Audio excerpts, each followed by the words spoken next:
Today's topic: how can businesses turn sustainability into opportunity? Today's challenge isn't just about decarbonisation. It's about gaining a competitive edge at the same time. This morning we're going to explore just what that means, and we're going to hear about how a number of businesses are doing exactly that, turning challenge into opportunity, improving efficiency, attracting investment and boosting reputation. I'm Euan West, Head of UK Regions at KPMG, and to help steer us through today's discussion, I am absolutely delighted to introduce the members of our panel today, Rishi, Tom and Michelle. I'm not going to steal thunder. Why don't I let you three introduce yourselves with a bit more detail? Would you like to kick us off, Michelle? I'll kick us off. Lovely to see everybody. Hope you can hear me okay. So I'm Michelle, and I'm an international trade advisor at the Department for Business and Trade. I've been working locally with companies here in the West Yorkshire Leeds City region to help them begin, grow, expand, develop their export strategy. And a lot of that harks back to this agenda that we're going to discuss today. From my experience, it's a mixture of companies I'm working with are providing solutions in the kind of green space, or other companies are using that as an advantage to leverage and grow their business. Excellent. Thank you very much. Tom? Hello everybody, thank you for having me in Leeds today. It's a lovely walk by the canal if you get a chance. I walk from the train station. Also, can I just apologise, I'm obviously the smallest man at Channel 4, so you probably won't see me at the back, but I do exist. I'm Tom Patterson. I work at the Channel 4 in the sales team, so predominantly my job is to work with new-to-TV advertisers, independent agencies, scale their business through TV advertising. But my passion point is sustainability, bit of a self-confessed eco-warrior, carried the name Swampy for quite a considerable amount of time. So what I do is connect the dots between what Channel 4 is doing corporately and what we should be saying in the commercial team to our clients, our customers. So yeah, that's my role. It's fantastic to have you with us, Tom. For those who live in Leeds, you're told later it's always like this in Leeds. I don't know. This isn't a special day. Rishi, let's cross the Pennines and come to yourself. Thanks, Euan. Hi, everyone. So I'm Rishi, Jain, Director of Impact at Liverpool Football Club. So I lead our sustainability program, which is called the Red Way. So as with most sustainability programs, 3 pillars. People is everything around diversity inclusion. Our planet pillar is hopefully what you'd expect to see around our environmental commitments. And then we also do a lot of work around community engagements and working with our commercial partners. Brilliant. Thanks, Rishi. For anyone interested, we have done 20 minutes on Mo Salah whilst we were having a coffee earlier, so we can cover that later. Excellent. How many times did you get that one, Rishi? No comment. Right. So now you've met our panellists, our suitably qualified panellists, let's dive straight in. The format for today, we've got 1 or 2 questions which have been provided to us to help get the conversation going. Really interested in our panellists' perspectives on that and their own experiences in your organisations. And then we will open things up to the floor for Q&A for, if we can, 15, 20 minutes towards the end of our session. So if you're thinking of questions, don't lose them. Scribble them down. There'll be opportunity to pose them later. So let's get going with our first thought for the day. So KPMG's latest CEO Outlook survey, it would be remiss of me not to plug that, you can find it on the internet, suggests that most chief execs have been making climate-friendly investments over the course of the last 2 or 3 years. Now, this is not a group particularly well known for profligacy, so there must be something in it. Maybe you could just give us a sense, Tom, we'll start with you, of what that's looked like at Channel 4. Yeah, sure. So look, I guess some context about Channel 4. Hopefully you'll deny it, but hopefully some of you watch it. And if you haven't watched it recently, I hope at least over the past 20, 30 years you've enjoyed Brookside or something similar. So just, some context around Channel 4. 90%-ish of all of our revenue is advertiser generated. But at the same time, we're a public service broadcaster. So the BBC have a licence fee. Channel 4, our revenue stream is advertisers. So I guess for us, it's really important that the investments that we're making into content are for our biggest stakeholders, which are the advertisers, but also the audiences. So there's a commercial play, and then there's a public service broadcaster play, a remit piece. So And then again, so about our audience, right? We know that Gen Z particularly are extremely concerned about the climate crisis. And therefore, our investment, right? All the money we make goes back into content once they've paid my wages, obviously. So about 700 and 800 million quid a year goes back into making shows. And to serve our audience that are extremely concerned about the climate crisis, we have to ensure that those shows, one, talk about the climate crisis authentically. So we've signed something called the Climate Content Pledge. Hopefully some of you will have seen Dirty Business recently, which is about the water company scandal. Maybe some of you have watched Guy Martin's Power Trip or Insulate Your Home. So we're kind of talking in that space already. That investment is showing through our content. And then commercially, we then have to go, all right, well, what should we invest in that makes us attractive to spend with? And again, there's a lot of advertisers and businesses, you guys will know this, right, that have mandated things like, well, what emissions do our media plan carry? So at Channel 4, we offer emissions measurement as an example. And we work with partners like B Lab UK to try and promote sustainable businesses. So, and again, we've invested, I guess, by giving media value to B Lab UK specifically and to promote new brands. Again, so that when we're talking to audiences and consumers, Channel 4 is authentically talking and promoting sustainable behaviours through our editorial, but also our commercial content as well. Really interesting. The nature of Channel 4's business model means you've got to think about things through a number of different lenses, I guess, there, which clearly you are doing. Yeah, so look, we're held to account by the government, right? And every 10 years we have to apply for another Ofcom licence. Depending on who the government is, that becomes more perilous. But yeah, there's always a kind of editorial and commercial remit-driven line that we have to kind of teeter across. Mm-hmm. So yeah, every decision we make, though, has to have our remit at its core. Channel 4 exists to inspire behaviour change and to champion unheard voices. So we have to kind of, thankfully, it's kind of in our DNA to be sustainable anyway. Normally shows up in diversity, equity and inclusion, right? You guys hopefully have all seen the Paralympics, you'll have seen the last leg. So our heritage is about promoting unheard voices, and the perception of disability in the UK has shifted massively since the 2012 Paralympics. And now sustainability is embedded in that as well. So, yeah.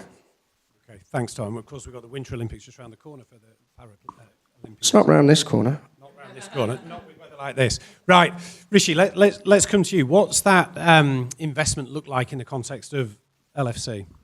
So, best place probably to start there is how the Redway came about. So back in 2021, our Chief Commercial Officer was very honest and open with colleagues at the club and recognised that there was an opportunity for us to really take hold of sustainability in our industry. A lot of our sort of prospective commercial partners were coming to us and saying, what do you do in sustainability? And we had pockets of activity around our environmental commitments, very much around sort of the typical stuff around sort of energy saving and more really operational pieces of work that we did. We were very strong in the ED&I space, and our foundation, which is community engagement, has been strong and continues to be absolutely amazing in what they do. But it wasn't brought together in a really cohesive way. So we weren't really able to communicate that. So Ben, who's our Chief Commercial Officer, he said, right, we really need to bring all this together and do something. And then the Redway was born.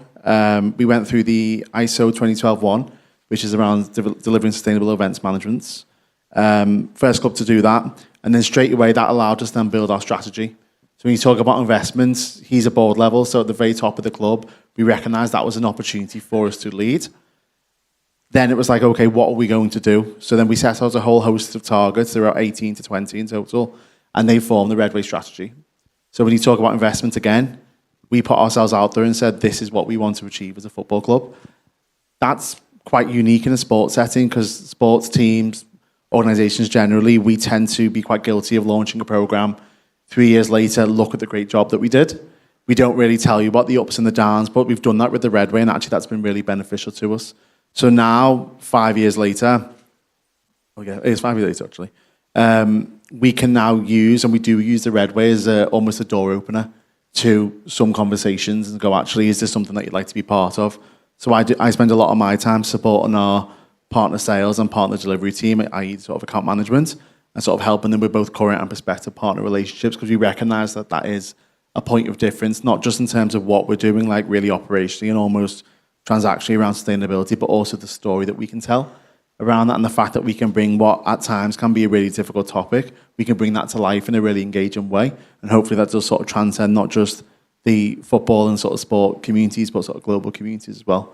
So all in all, that leadership from the very beginning at board level was integral to us. Ben was our exec sponsor. He isn't anymore. It's actually my boss who's our chief legal and external affairs officer. But actually, that's sort of an indication of where it's gone to. It's almost become the norm for our commercial team to go the red way. Is a great opportunity for us to have these conversations. And let's now move it into sort of the legal and governance space, because it's about making sure we set out and achieve what we said we were going to achieve. Because I can't come here at events like today and sit and talk to yourselves and go, oh, I feel we're doing a really good job, and sit there and go, oh yeah, we're doing this, if we're not actually doing the work at home. So the governance piece has actually helped us to really have that conversation. Really interesting to hear you say that the kind of the catalyst for the Red Way was the questions that you were getting from commercial partners. So presumably that is a sector-wise dynamic. We were talking earlier about some of the other Premiership football clubs.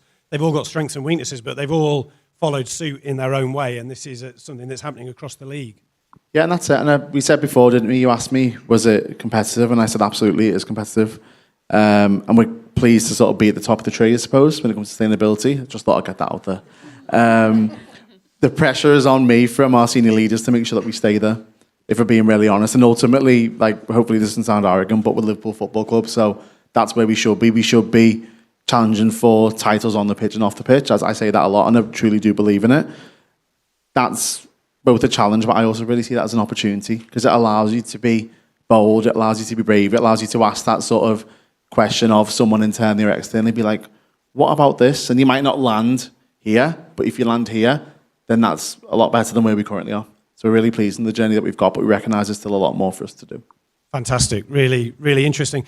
Just casting the net a little wider, Michelle, you spend a lot of your time talking to businesses, organisations around the city region, as indeed do I. We've heard some triggers there for the sorts of investments at Channel 4 and at Liverpool Football Club. What other things do you see in the market? How are people responding?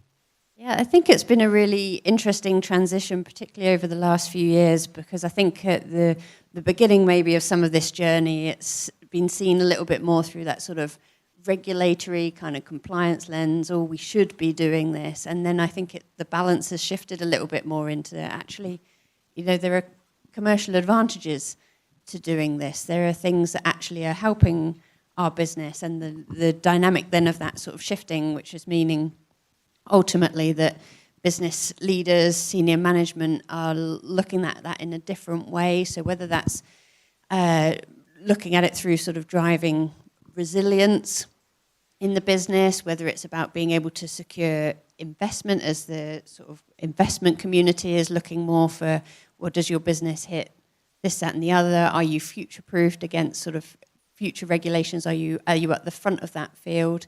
And again, being at the front of the field means that you usually, having more of a competitive strength within that. So I think there is a sort of time transition that's taking place. And yes, I'm working with all sorts of companies, from really smaller organisations, startups, through to companies that have been established for almost 100 years, and they're all going through that journey in some way or form. Some being able to tackle that maybe more strongly than others, but I think when you look at it against the commercial balance books of the business and making sensible investments and looking to make sure that your profits are strong, then actually many of these measures that fall under this kind of category can make a difference from that side, thus being an incentive to do them beyond it just being actually what is good and right to do. And I think that from a KPMG perspective, that's one of the biggest shifts that we've seen in the last few years, is that move from investment in decarbonisation, in sustainability being the right thing to do, and of course it is, but it's now hardwired, hard linked to a set of metrics which are measurable in the organisation, and are things that maybe traditionally are BAU in terms of operationally running a business, access to people, staff, access to financing and capital, access to new markets, deals with commercial partners. These are all, normal business themes, aren't they? But where sustainability now plays a very heavy hand, I think, across the piece. Let's move the conversation on a little bit. I'm interested in, we've talked about the nature of investment and the catalysts for doing so, but of course it's a very competitive world and businesses face, difficult economic headwinds.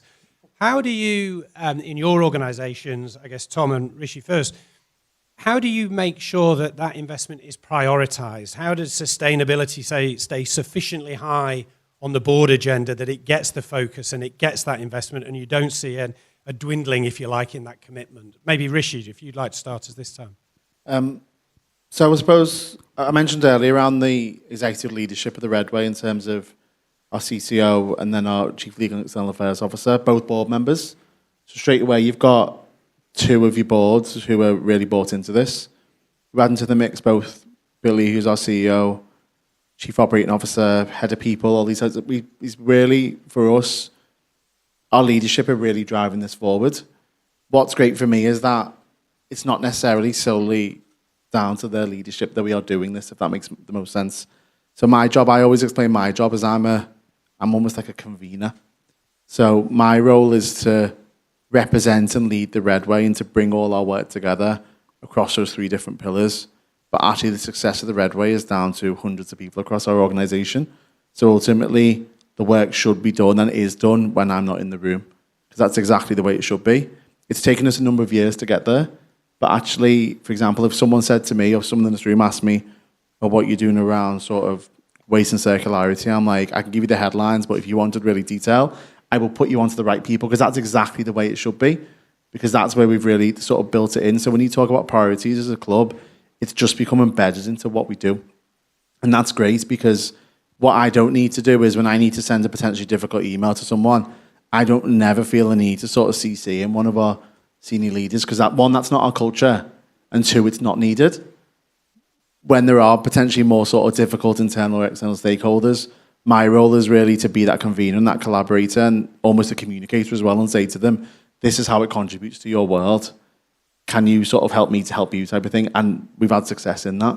So that's the approach that we try to take. I think I'm a big believer, whether it's wearing my sort of ED&I hat or an environmental hat, and sort of taking people along with you on that sort of, it sounds really cheesy, but that journey in terms of collaboration and engagement. And we found it works really well for us. Obviously, ultimately, when we talk about priorities of football club, it's to win the major trophies in football. Like, that's what Liverpool Football Club lives for. But at the same time, with my role, I can work with the right colleagues across our entire business, across our entire football operation, to embed the work that I do into their everyday, to make their lives hopefully more efficient, to hopefully make it make more sense to them. Brilliant, really interesting. We might come back to that leadership, sponsorship point, because I think that's an important one. Tom, how would you respond to that? Yeah, look, the elephant in the room as well is at the moment the priority for every CEO or business is to talk about AI. So you're right in the first instance that, like, okay, sustainability can easily kind of fall down the pecking order when everybody's like, AI is going to save us and make us loads of money. So that is a constant kind of challenge. I guess, again, for Channel 4 and for businesses that we talk to, brand reputation is what keeps sustainability investment going back into business, because consumers and audiences can quite quickly smell bullshit. And again, our insight would say that especially young people want brands and companies to lead and act ethically. So where politicians might take ages to implement change, businesses can act quite quickly. So there's growing consumer insights that we see that say, you need to be sustainable, you need to walk the walk, because it's imperative to future-proofing your business and the brand reputation of the business. Other ways we keep it prioritised at Channel 4, we have got a fantastic group of employee reps, one of which there's a group called 4 Earth. These guys kind of started from the basics within Channel 4 of like, has that peanut butter got palm oil in? All the way through to, why are we printing out all this crap? And they are very good. We have an exec sponsor again, so there's leadership buy-in where 4 Earth can kind of, from grassroots up, push policy within the business and push change within the business. And again, that keeps it top of the agenda. So yeah, there's a kind of it is difficult, right? Because also Channel 4, again, we rely on advertisers, so we have to make money first and foremost.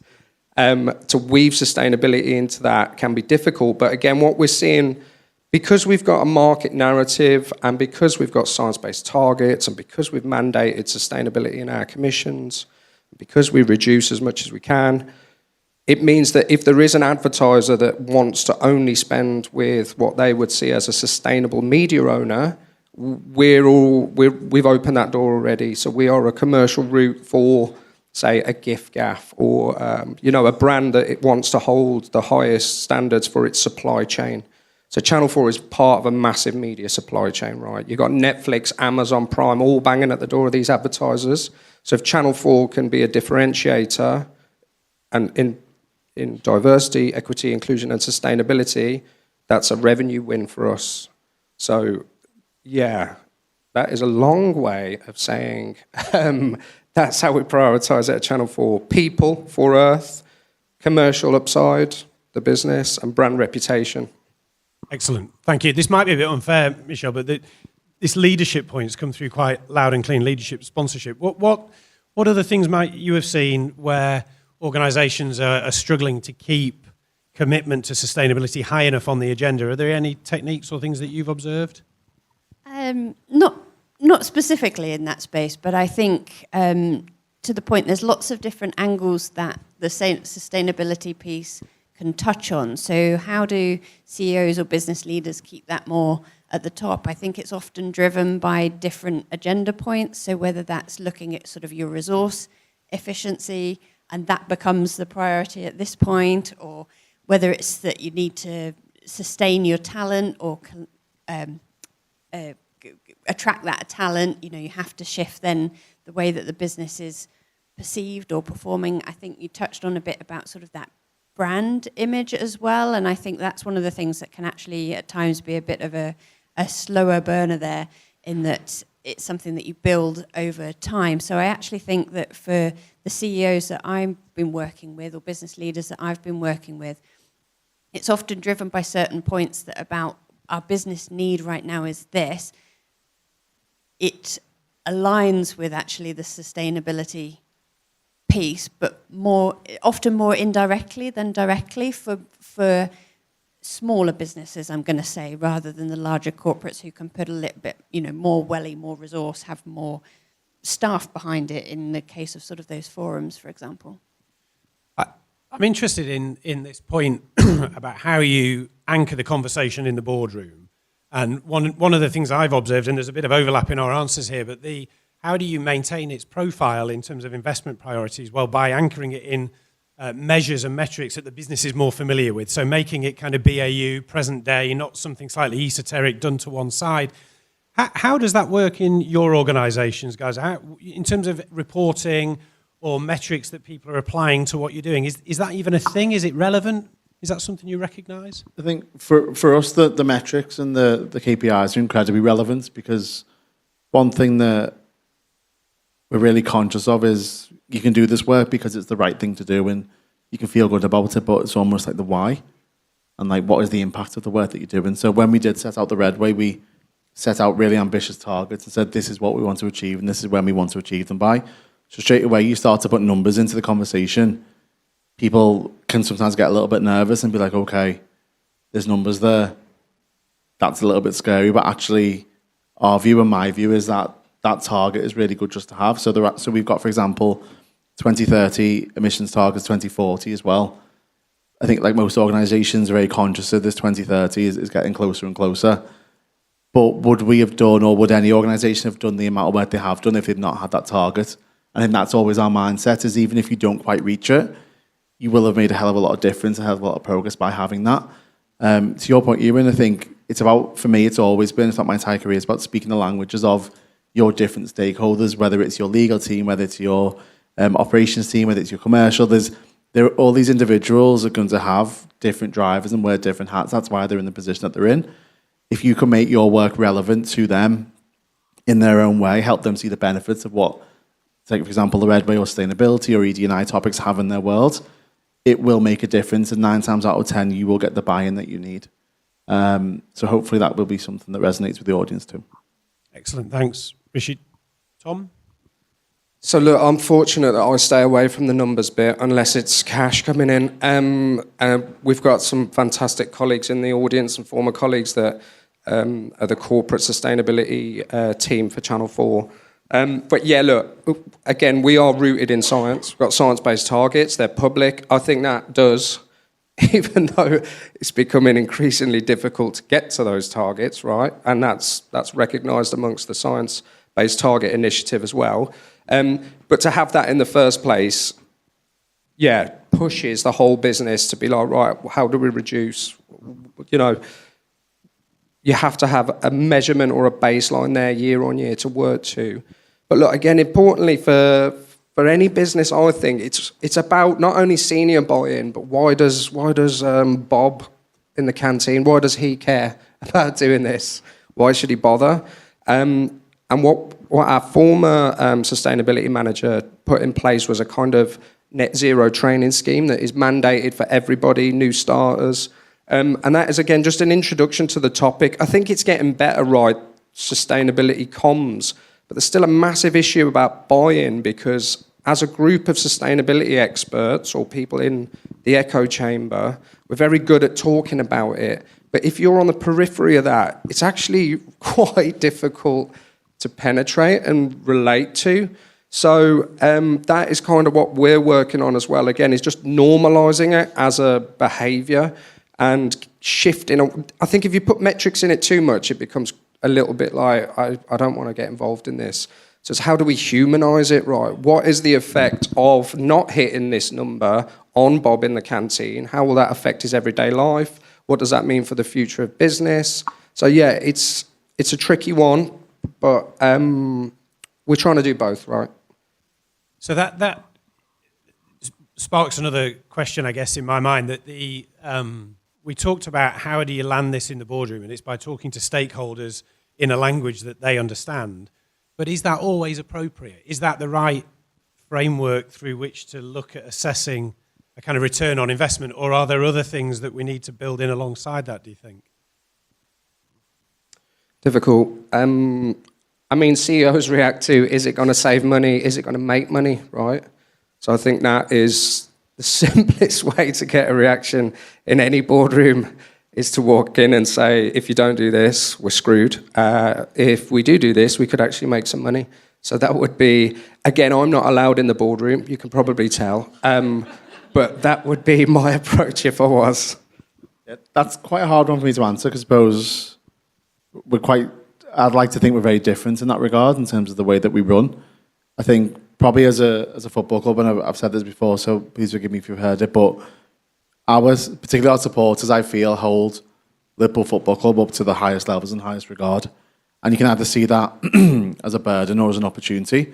And we very much see that as an opportunity to come in and do the right thing and lead on the right topics. That can be really, really difficult at times because you can be asked to come in on topics that the club has no real voice in, but you almost have to weigh that up, the constant weighing up of, is it right for us to come out and show solidarity with X community at this moment in time? What does that mean the next time there may be an incident in another part of the world which we may not feel as comfortable as coming in on? But then it also allows you like real highlights. So for example, we were the first club to be involved in a Pride March back in 2012. And that's really cool because first football club to do it. We've been in them ever since, even during COVID. We joined virtual ones, which were very weird, but they were still really good. But that's really cool because, like, for me, that's as much as like the trophies and the titles and the football memories that we have, that's also a key milestone in our history too, because it should be. And actually you start to instill that behaviour. Tommy talked really well about sort of brand reputation. People now see that as something that they are really proud of, whether you're from the LGBT plus community or an ally, or whether you're just a supporter of the club. 99% of people are like, that's actually a really cool thing.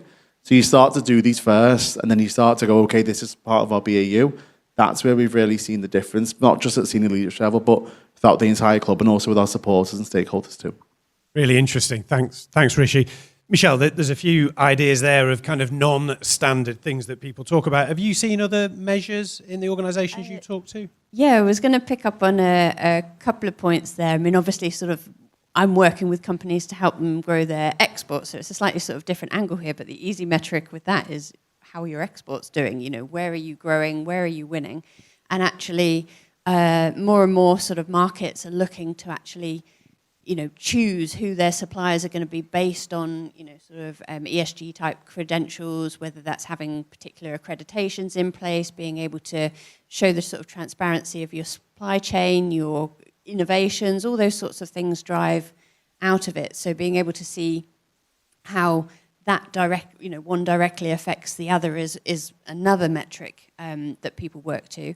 And then on a slight different tangent, I wanted to pick up on the sort of talking to your audience as well, because from a commercial point of view, I've seen companies that have been supplying products, whether directly sort of green products or services, or whether, you know, sort of created as a result of how they've applied that. They've often had to sort of change their language to talk to the audience of their clients. So a case in point, I think we talked about it the other day, was at the US, for example. You have certain states in the US where you might want to lead your sales pitch on focusing on this is net zero, you know, places like New York or California and things like that. But I've seen that companies have started to change that language, shift in some ways to talk about this is more about your resource resilience, your efficiency, your gains that you can get from it. And it's not that the product in itself, or product or service in itself, has changed, but to be able to help that resonate with your audience, I do think you have to adapt. So that we're back to that point about language that your stakeholders recognise and respond to, I think. Go ahead, Rishi. We had a couple of years ago, we had a bit of a challenge. So we launched our the Red Way report. It's like most sustainability reports. It's very red, as you'd expect it to be. But hopefully you find it interesting if you ever read one. But we had this challenge where we wanted to launch it on World Earth Day. Obviously, it's a busy time. There's lots happening.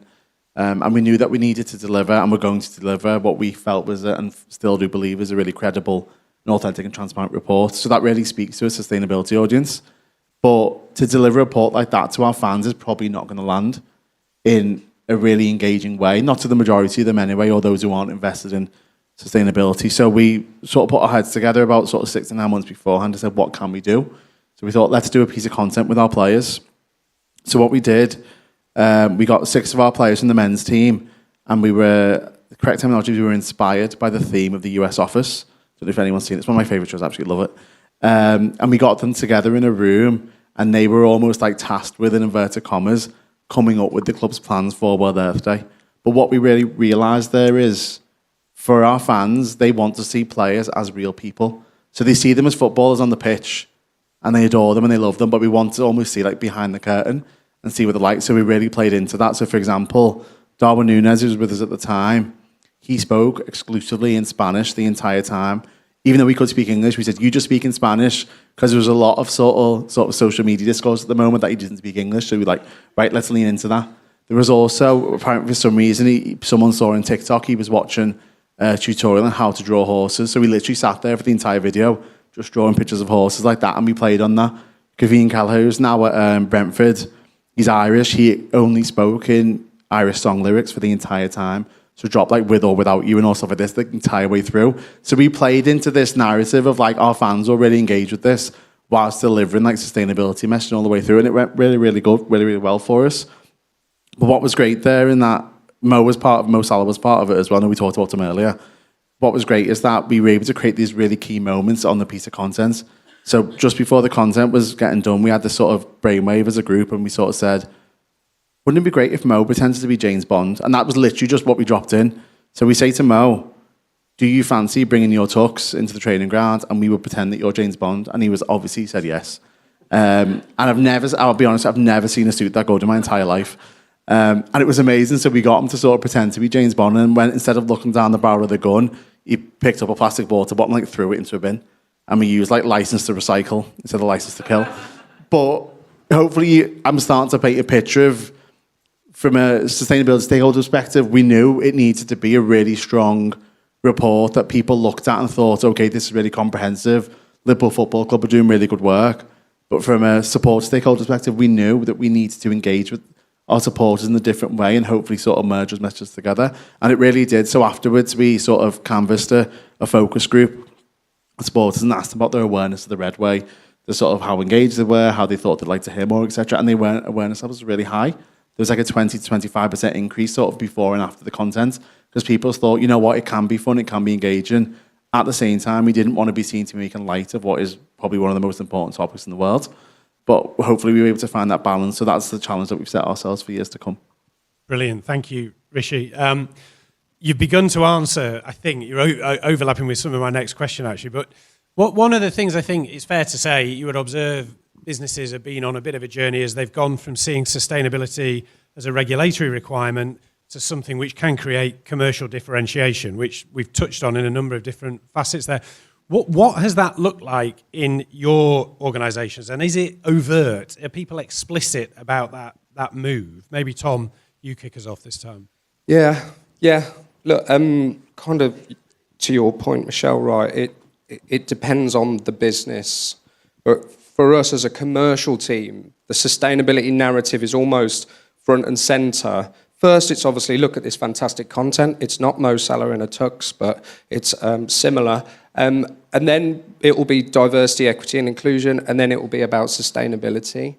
And again, that just unlocks doors to brands or companies and advertisers that, again, are themselves pushing sustainability within their business, are mandating, emissions measurement, or want to reach an audience that trust Channel 4, right? So Channel 4 is a trusted medium. Commercially as well, what we're seeing is that other media owners might be left off the plan if they haven't got certain things in place. So again, we've got some tools that advertisers can use to measure, report and reduce on whatever their spend is doing in terms of emissions. And look, crucially, I guess, again, our biggest stakeholder is you, the public. So success is judged on that. Commercial success is judged on that. If people aren't watching, we can't sell advertising. So we always do kind of social impact studies to see, has your opinion changed of Channel 4 since seeing X documentary or this Guy Martin show? And again, the public opinion is always, this has spoke to me about the climate crisis, or this has taught me something new, or it's inspired change.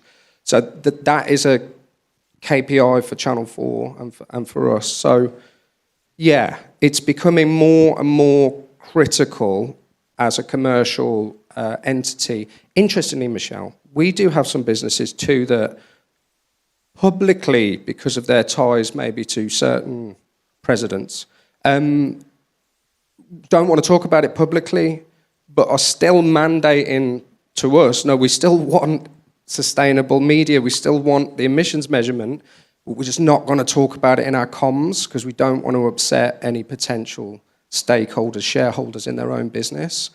So actually what we're seeing at the moment is kind of over the past 18 months is green hushing, and we're seeing the same in diversity and inclusion, right, where it used to be a key part of comms, right, and it was a great differentiator for businesses to say, we're doing X, Y, Z, especially if it's authentic, right? If you're saying we are doing X, Y, Z in this space, that again builds trust and it builds sales.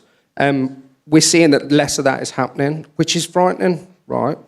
Because that is a good story to tell, and despite what the media outlets might say, again, the insight is people are concerned about this and they want businesses to tell them what to do, because there's so much misinformation going on. So if a business can turn around, Liverpool FC can make it fun to be sustainable, then, brands can, businesses can, and they should be telling an authentic story, because it will shift sales and it will build trust, and consumers will pay extra if they believe in whatever that product is and align with those values. Really interesting, and some great messages in there as well, Tom. Thank you. Rishi, come to you, the same question, that journey from regulatory requirement to commercial differentiator. To be honest, what Tom said there really resonates. Lots of similarities. For us, I think there's that. For me, it's the constant balance. Like, yes, we are in certain settings very open and overt about, look, this will help us and support our sort of commercial aspirations. But really, even if it didn't, would we still do it? I'd certainly like to think so. And I'd like to think the majority of our business would really buy into this because they genuinely believe it's the right thing to do. Like, there are not colleagues at the football club who literally in previous years have got like knee deep into dirty beer bottles to sort them all out to save contamination rates because of the commercial benefits of that. They've done that because it's the right thing to do. There aren't colleagues who literally volunteer all their spare time at our allotments and put themselves in bee costumes and look after 250,000 bees because it's good for our commercial team. Like, they actually really do get into it. So my job is to make sure, again, find that balance between the two. Yes, celebrate our commercial successes and go, this partner has come in because they want to be part of the Red Way. That's fantastic. It almost gives you the impetus and the momentum to go and do a bit more. But at the same time, really drive on those and really rely on those people who do this because it's the right thing to do. And that's the message that we'll always lead with externally as well. Thanks, Rishi. Right, we're getting towards the end of our time, but a final question before we open things up. Go back to the headline for today, which was turning sustainability into opportunity. Opportunity clearly comes in many forms and covers many things. I'm interested, maybe Michelle, you kick us off this time from the conversations that you're having with businesses in the region. What does that look like? What are those specific opportunities? And Tom and Rishi, I'll give you a chance to fill in any gaps from your own perspective. Yeah, I think we've touched on quite a lot of them today, but it really is very wide and diverse. So I think you have the kind of commercial opportunities. So whether that's about your competitive advantage to those that are bidding into supply against you, or whether it's about being able to open up new markets because of the innovations that you've driven as a result of the changes that you've made to the way that you've made your product or created your service. It's definitely about the sort of resource efficiency of things. That has a huge part to play, and that just gives more kind of capabilities that a business can do, of being able to sort of use their finance in the right way. And then we've touched on as well the advantages with finance and being able to sort of secure the investment that they're looking for, as more and more investors are looking to see that is in place, that is a motivator for them. They want to know that your business is at the forefront, is leading, is ahead of the curve, is where they're going to be feeling more confident to be able to put that investment. I think it's as well about the attracting the talent into your team or retaining it there. If your staff are buying into what you stand for as a business or what you're trying to achieve as a business, that goes a long way as well. I think they're just some of those advantages, I think, or opportunities that really open up from that. Excellent. Thank you, Michelle. Chaps? Is there anyone in the room that's a B Corp? Dreamy. So I'm preaching to the converted here. But what I would say kind of that captures everything you're saying, Michelle, B Corp businesses are more resilient, are less likely to go under in the first 18 months, are year on year, their revenues are higher than standard businesses, and that is because they have the highest level of environmental and social governance in place in the first instance. And all of that lovely stuff happens off the back of it. Sales, staff retention, best talent. Again, there is an inherent demand in the population for some kind of action to do the right thing. And we shouldn't separate that doing the right thing is opposed to commercial success. They go hand in hand. So, yeah, if the B Corp's, fair play to you. And if you're not a B Corp, just look at that framework and then look at the impact report that shows the progress and the authentic stories that those B Corps can tell. I was going to stand up and start getting really passionate then. But Thank you, Tom. Rishi, final word. I think for us about those sustainability into opportunities is the story that you want to tell. So I recognise we are in a privileged position in terms of working in football, being Liverpool Football Club. You'll have a view on us before you even hear myself speak or anything else, hopefully positive. But it does give us a platform to tell stories, to bring topics to life that can be difficult, that can be very emotive, and do it the right way. And I suppose all I'd really say is, what story is everyone in this room, your own organisations, trying to tell to your stakeholders? Yeah, really interesting. Just anecdotally, the world of KPMG has changed a lot over the last few years, and there was a time when we were recruiting graduates into our business for a September start, and the question you'd get asked when we did the graduate interview rounds was always about progression, career, what it was like to be a partner. I'm not sure any of our graduate intake have asked me that question for over 10 years. I think what they want to know about is our commitment to decarbonisation, what we've set ourselves by way of a net zero target.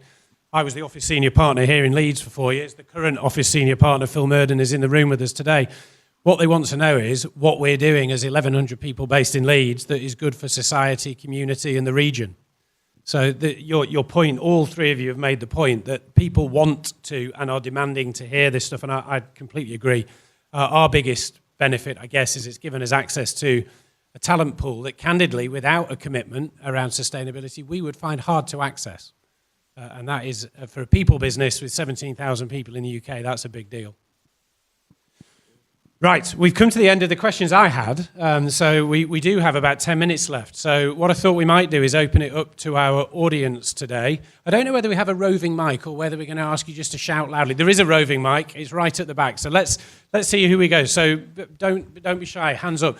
There's one right at the front, but there's one who's beat you to it, Simon, who's further at the back. Simon will ask me a difficult question, so we will try and avoid him having a go. I'm going to stand up just because I'm really far at the back.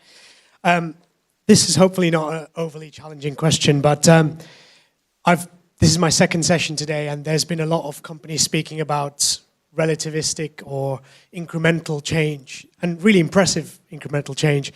But for industries that I'm less familiar with, you know, the entertainment industry, the sporting industry, what does absolute alignment to some of the climate goals we have as a species, you know, the 2 degrees Celsius, maybe the 1.5 that we've missed now, but what does that look like for your industries? Yep. Thanks for that, Tom. Yeah. You didn't know that? You went after you. Yeah. Thanks, mate. Yeah, nice one, mate. In all honesty, so where we're at is that, as I said earlier, we've set out our targets to the Red Way and been really open and transparent around those. We've got 50% emissions reduction from 2030, net zero 2040.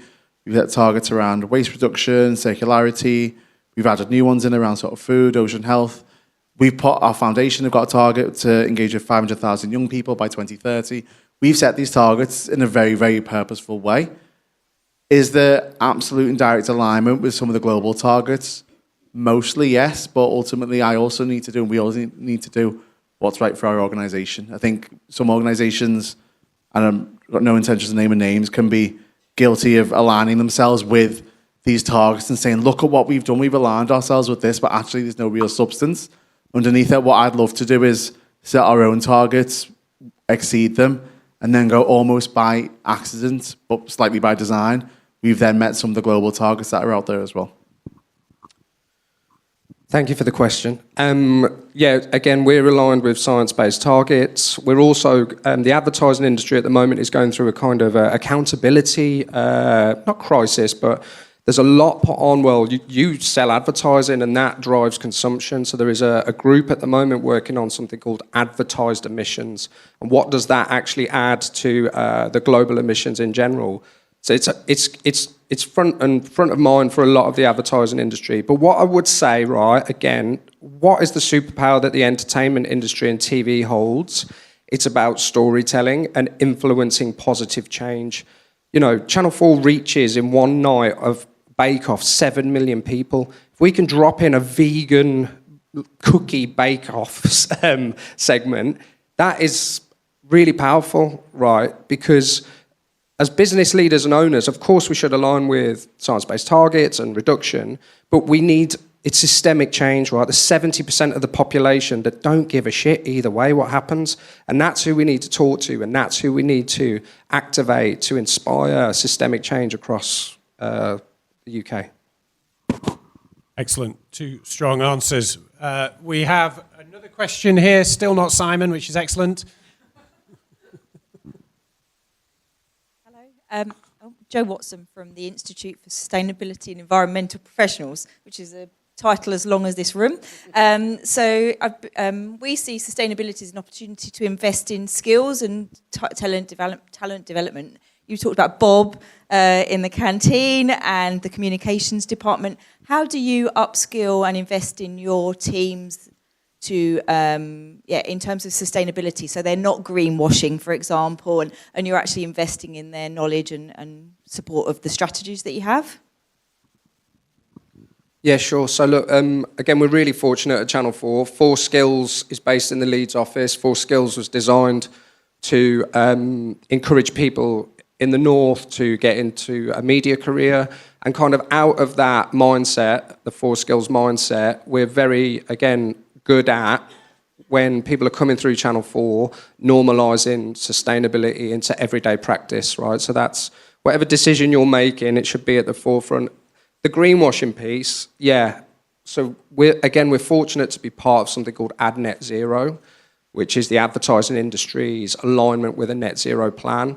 And they have got some great free training, and we're a part of Ad Net Zero. And they will kind of go through the do's and don'ts of authentic, sustainable messaging in advertising.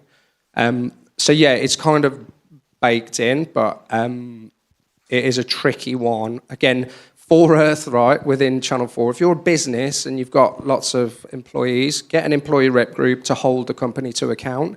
What's really encouraging is the kind of graduates coming through, again, to your point, Euan, are asking questions, right? Channel 4's pretty good, to be fair, at sustainability, but there will always be the next generation coming through going, you should be doing more, here's what you should be doing, this is what you haven't thought about. Probably nothing as comprehensive as what Tom shared. I suppose what we have done is we've done a lot of training for colleagues, players, football staff, everyone, to give them the information that they need to know. So what we're not doing is looking to make, for example, everyone like carbon literate, because actually for us, going back to my earlier points that I've made, how is that relevant to everyone's role? So what we've tried to do, and hopefully we have achieved, is brought the Red Way to life for people in their individual areas. And then it's the role of me and my team to go in and do that sort of deeper level of engagement with those specific communities. So, for example, we've done great work with our catering and food teams as well, to really embed the ethics of food sustainability into their everyday. And actually, we've got some of our biggest champions of sort of sustainable food within there. But then at the same time, we've also got training modules that we've delivered to first team players across men's and women's. We're not going to go to them and say, right, this is what you can do, this is what you can't do, because that's not the reality. It's almost like, here's 5 things that you really need to know about what the club is doing. Here's another 5 things about how you can maybe almost protect yourself from an opposite perspective, and then give them that. So almost that tailored approach to all our different audiences has worked really well. One thing that we have done, which is the club is very proud of, is the work of the club's official charity, the LFC Foundation. They've got a really comprehensive employability programme, and that's about upskilling young people in the Liverpool City region and giving them opportunities, not just to work at Liverpool, but hopefully in places that are sort of far greater and further beyond than this football club. And actually, we've started to embed sustainability messaging into there. But to Tom's earlier point, they probably know a bit more than what some of our colleagues do, which is great. So we're actually sort of hoovering up that information from them and adapting it for different audiences. Thanks, Rishi. Michelle? Yeah, I'm going to come in as well. I'm sure in the audience we've got businesses of all shapes and sizes, all kinds of different places on their journey. So I think just answering a little bit on the skill side of things from the Department for Business and Trade perspective, because we have a fantastic online webinar free series called the Business Academy. Any business can sign up to it. Multiple people from your organisation can as well. And they run different topics, webinar sessions that you can join. They usually run for about an hour online on all sorts of different topics. And coincidentally, this week being Sustainability Week, there are a number of things. So you might have come to this today and be thinking, well, where do I go next and what do I do next? So I was just going to mention a couple of those that were coming up because it leans itself into this question.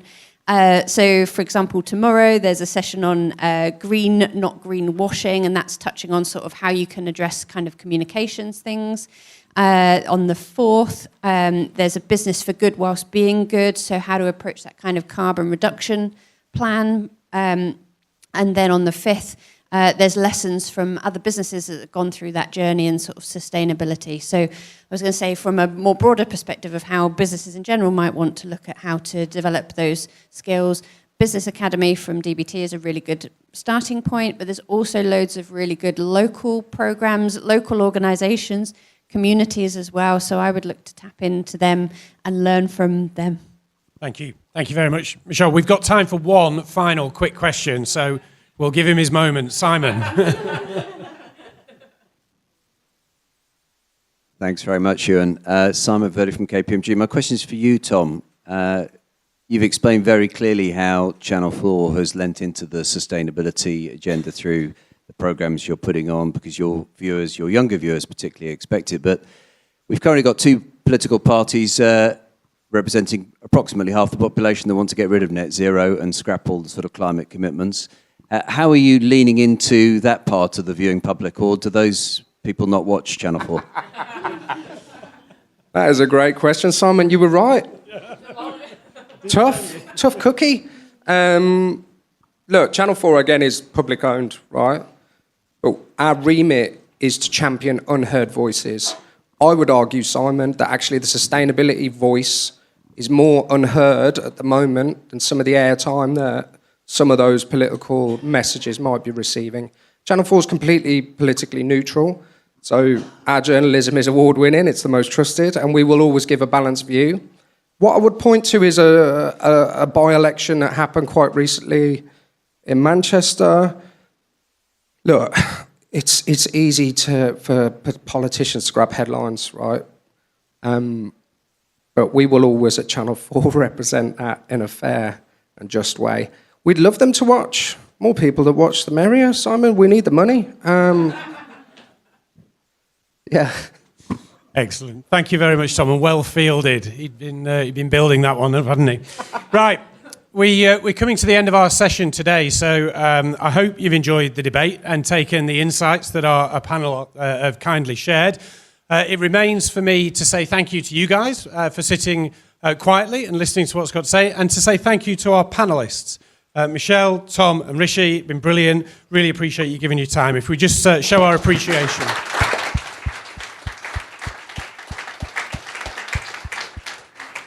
Thanks very much, everybody. Enjoy the rest of the programme today.